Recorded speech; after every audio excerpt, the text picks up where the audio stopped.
नमस्कार, महत्वपूर्ण न्यूज में आप सभी लोगों का स्वागत है। अगर अभी तक आपने हमारे चैनल को सब्सक्राइब नहीं किया है तो जरूर करें और हमारे बेल आइकन को दबाएं, जिससे सारी अपडेट्स आपको सबसे पहले मिले।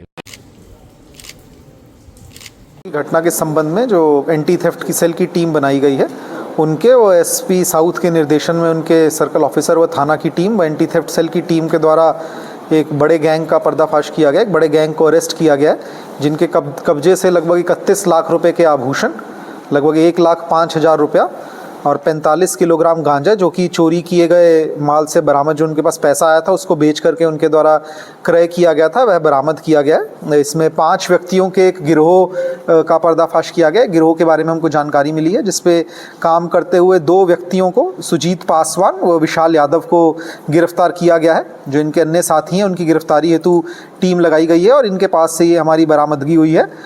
इसमें हमारे बेलीपार थाना क्षेत्र बेलीपार में एक घटना मुकदमा अपराध संख्या दर्ज हुआ था नकबजनी के संबंध में, जिसमें एक व्यक्ति जो कि इलाज के लिए हॉस्पिटल गया था, पीछे से उसके घर में चोरी कर ली गई थी।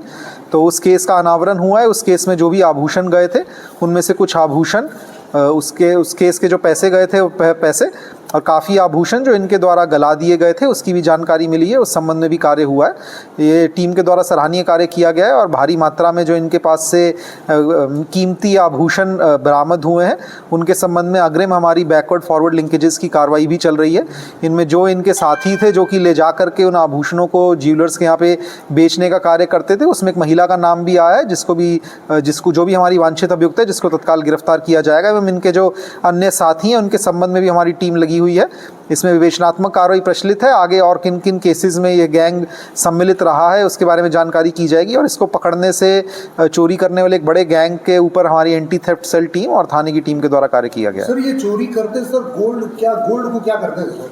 गोल्ड को इनके द्वारा बेचा जाता था। गोल्ड में 2 तरीके की हमारे पास बरामदगी इनके थ्रू हुई है। एक तो जो गोल्ड के आभूषण ये लोग लेते थे, आभूषण, उसके अलावा उस गोल्ड को गला करके फिर आगे उसको बेचा जाता था, उसका आकार चेंज करके, जिससे कि वह पहचान में ना आए। तो गोल्ड को क्या गिरवी भी रखते थे?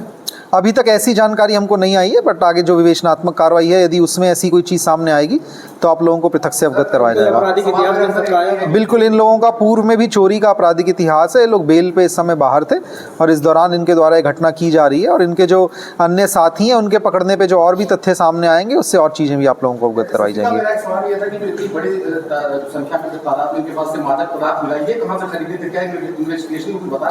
बिल्कुल, इस संबंध में जो इन्होंने चोरी की थी, इनके द्वारा कबूला गया है और बताया गया है कि उसी के पैसे से इनके द्वारा जो कुछ आभूषण बेचे गए थे, उनसे जो इनको पैसा मिला था, उससे इनके द्वारा ये मादक पदार्थ खरीदा गया था और इसमें इनको लग रहा था कि ज़्यादा प्रॉफिट होगा। तो ये अब मादक पदार्थ को बेचने के कार्य में भी पूर्व में भी इनकी संलिप्तता हो सकती है, जिसकी जाँच चल रही है। लेकिन जो ये इन्होंने अब तक की पूछताछ में बताया है, वो ये आभूषण बेच करके जो पैसा आया था, उससे इनके द्वारा ये मादक पदार्थ बेचा गया था, जिसको और आगे बेच करके और पैसा कमाना चाह रहे थे। तो उसके चलते जो गैंग है, ये काफ़ी तरीके के अपराधों में संलिप्त था। इसी के क्रम में जो नए धाराएं आई हैं, जो नए कानून है, उसकी 107 BNSS के तहत भी इनके द्वारा अपराध से अर्जित संपत्ति जो भी अर्जित की गई है या अपराध से कमाए गए पैसों से जो भी संपत्ति बनाई गई है, उसके खिलाफ उसको भी हमारे द्वारा जब्तीकरण की कार्रवाई की जाएगी। इनके खिलाफ संगठित गिरोह की धाराओं में भी कार्रवाई की जा रही है।